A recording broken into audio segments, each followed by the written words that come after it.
Ang araw, ang ibabahagi ko ngayong araw ay tungkol sa gamit ng pandiwa.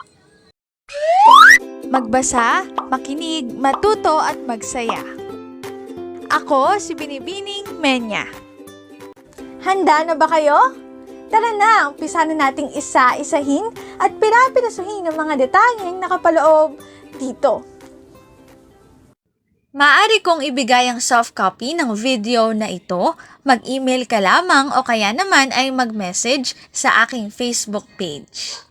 Ilalagay ko ang aking email sa gitnang bahagi ng video at ang Facebook page naman ay sa huling bahagi matatagpuan.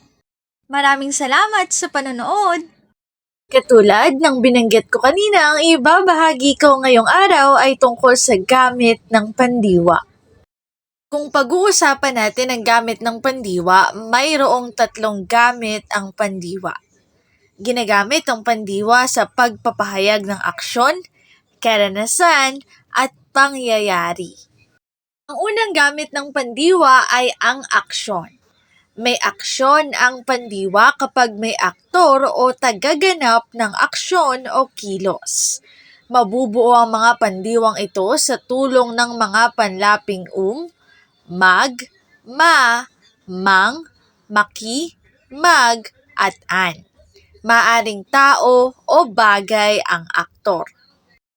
Para mas madali ninyong maunawaan, narito ang isang halimbawa. Naglakbay si Bugan patungo sa tahanan ng mga Diyos.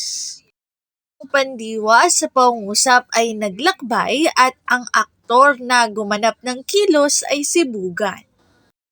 Narito pa ang isang halimbawa.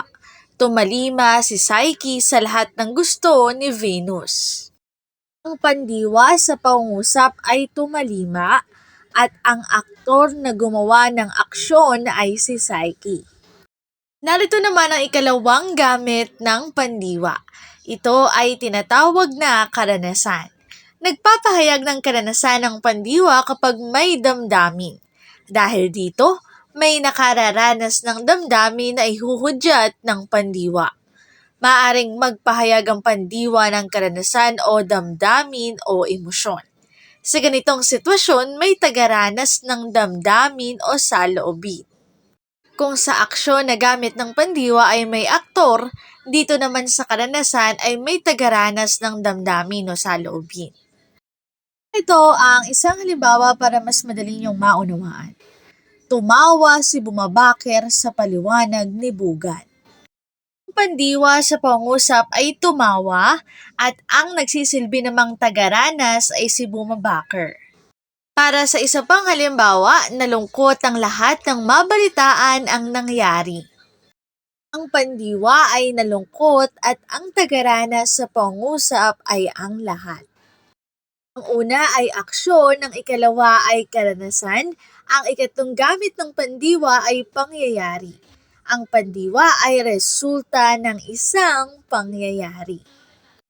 Gamit ng pandiwa, dito na nagtatapos ang aking pagbabahagi. Sana ay marami kayong natutuhan. Muli magbasa, makinig, matuto at magsaya. Ako si Binibining Menya. Paalam!